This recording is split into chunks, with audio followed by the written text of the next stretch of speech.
Hello guys, फिर से एक बार आप सबका स्वागत है आपका अपने यूट्यूब चैनल ज्ञानदाता में, जहां पर हम हमेशा कुछ एजुकेशनल वीडियो बनाते हैं आप लोगों के लिए। और आज के सेशन में हम बायोलॉजी के कुछ इम्पोर्टेंट क्वेश्चंस के बारे में डिस्कस करने वाले हैं, जो प्रीवियस ईयर नीट या फिर दूसरे मेडिकल एग्ज़ाम में आए थे।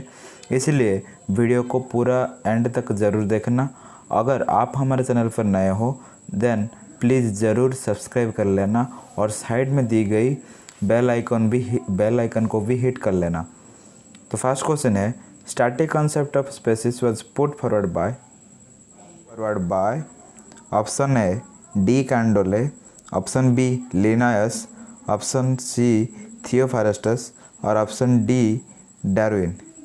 यानी स्टैटिक कंसेप्ट कौन दिए थे? तो फिर इसका सही आंसर होगा ऑप्शन सी थियोफारस्टस, क्योंकि थियोफारस्टस जो थे वो स्टैटिक कंसेप्ट को पहले इंट्रोड्यूस किए थे, इसीलिए इसका सही आंसर होगा थियोफारस्टस। नेक्स्ट क्वेश्चन की तरफ बढ़ते हैं। नेक्स्ट क्वेश्चन जो है वो है, the term new systematic was introduced by option A Bentham and Hooker, option B Linnaeus, option C J Huxley और option D AP D Candolle. तो सही आंसर आपको बताना है। तो इसमें सही आंसर जो होगा, इसका आंसर होगा ऑप्शन सी जे हक्सले, क्योंकि जो न्यू सिस्टमैटिक जो टर्म था उस टर्म को जे हक्सले ने पहले इंट्रोड्यूस किए थे, इसलिए इसका सही आंसर होगा सी। चलिए बढ़ते हैं नेक्स्ट क्वेश्चन की तरफ। Linnaeus evolved a system of nomenclature is called option A monomial, option B vernacular, option C binomial और ऑप्शन डी पॉलिनोमियल। देखिए, जो लिनायस जो थे वो बायनोमियल नोमेनक्लेचर दिए थे, इसीलिए इसका सही आंसर होगा बायनोमियल, क्योंकि जो बायनोमियल नोमेनक्लेचर है वहाँ पर फर्स्ट बायनोमियल मीन्स टू नोमियल। यहाँ पर टू नोमियल क्यों कहा जाता है? क्योंकि जो भी नेम होता है वो दो वर्ड को लेकर होता है जनरली।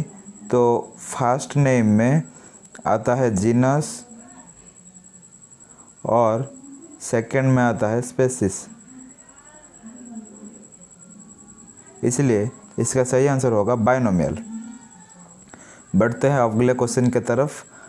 अगला जो क्वेश्चन है, बेसिक यूनिट और स्मॉल टैक्सन और टैक्सोनॉमी और classification is option A species, option B kingdom, option C family और ऑप्शन डी वेराइटी। तो इसीलिए हम लोग को पता होना चाहिए कि जो स्पेसिस होता है वो सबसे बेसिक होता है, क्योंकि ये स्मॉलेस्ट यूनिट है। क्लासिफिकेशन में स्मॉलेस्ट यूनिट स्पेसिस होता है, इसके कारण इसका आंसर होगा ऑप्शन ए यानी स्पेसिस। नेक्स्ट क्वेश्चन की तरफ बढ़ते हैं। नेक्स्ट क्वेश्चन जो है, a taxon is a option A group of related family, option B a group of related species, option C a type of living organism और option D a taxonomic group of any ranking. तो इसका सही answer जो होगा वो होगा option D, यानी a taxonomic group of any ranking. ये इसका सही आंसर होगा, क्योंकि ये टैक्सोन का डेफिनेशन है। तो चलिए नेक्स्ट क्वेश्चन की तरफ बढ़ते हैं। The term phylum was given by option A Cuvier, option B Huxley, option C Theophrastus और ऑप्शन डी लिनायस। तो फिर इनमें से जो सही आंसर होगा वो होगा जॉर्ज क्यूवियर और क्यूवियर, क्योंकि जो द टर्म फाइलम जो थे वो पहले क्यूवियर ने इंट्रोड्यूस किए थे, इसीलिए इसका सही आंसर होगा ए। ओके, चलते हैं अगले क्वेश्चन की तरफ। Sequence of taxonomic categories is, इनमें से कौन सी ऑप्शन टैक्सोनॉमिक कैटेगरी के अनुसार है? देखिए ऑप्शन ए जो है पहले दिया गया है क्लास, उसके बाद फाइलम। हम लोग जानते हैं फाइलम जो है क्लास से बड़ा है, इसलिए ये जो आंसर है ये गलत है। नेक्स्ट क्वेश्चन पर आता है डिवीज़न। डिवीज़न के बाद क्लास, ये सही है, लेकिन क्लास के बाद फैमिली, ये भी सही है, लेकिन फैमिली के बाद ट्राइब, ये गलत है, क्योंकि फैमिली के बाद ट्राइब नहीं आता है, इसलिए ये जो भी आंसर है ये भी गलत है।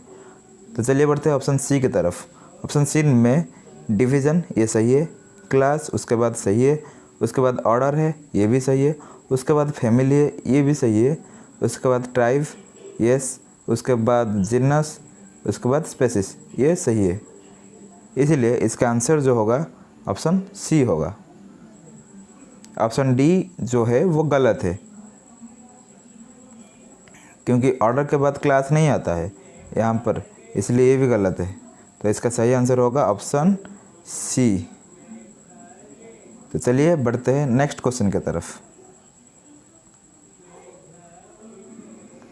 Spaces are considered as option A real basic unit of classification, the lowest unit of classification, option C artificial concept of human mind which cannot be defined in absolute terms, और option D really units of classification devised by taxonomist।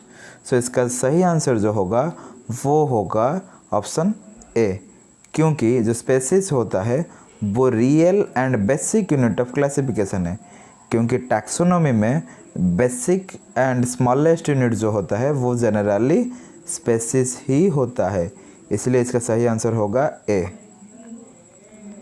बढ़ते हैं अगले question की तरफ। One of the most important functions of botanical garden is that, option A they provide a beautiful area of recreation, option B one can observe tropical plants there, option C they allow access to conservation of germplasm, और option D they provide the natural habitat for the wild animals. तो इसमें जो सही answer होगा वो होगा option C, यानी they allow access to conservation of germplasm, इसलिए इसका सही आंसर होगा ऑप्शन सी। बढ़ते हैं लास्ट क्वेश्चन की तरफ। अगला और लास्ट क्वेश्चन ये जो है, which of the following is not A correct statement, इनमें से कौन से स्टेटमेंट करेक्ट। अगला और लास्ट क्वेश्चन है, which of the following is not A correct statement, यानी इनकरेक्ट स्टेटमेंट है, यानी इनमें से कौन सी स्टेटमेंट इनकरेक्ट है। ऑप्शन है museum has a collection of photographs of plants and animals, जो कि बिल्कुल गलत है, क्योंकि म्यूजियम में सिर्फ फोटोग्राफ्स नहीं रहता है, और भी चीज़ें जैसे कि प्लांट्स और एनिमल्स को भी प्रिजर्व करके रखा जाता है, ऐसे बहुत कुछ चीज़ें रखा जाता है, सिर्फ फोटोग्राफ नहीं रखा जाता है, इसलिए ऑप्शन ए ही गलत है।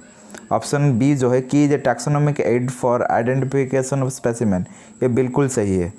ऑप्शन सी जो है वो है herbarium houses dried press and preserve plant specimens, ये भी सही है। और option D botanical gardens have collection of living plants for reference, ये भी सही है। इसलिए जो गलत आंसर होगा ये होगा ए, इसलिए इसका सही आंसर है ऑप्शन ए। इनमें से ए जो है वो गलत था, इसलिए इसका सही आंसर होगा ए। थैंक यू गाइस, आज के लिए बस इतना ही, मिलते हैं अगले वीडियो में, तब तक good bye and take care.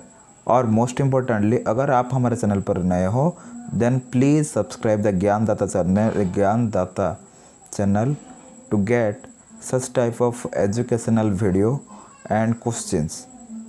Thank you.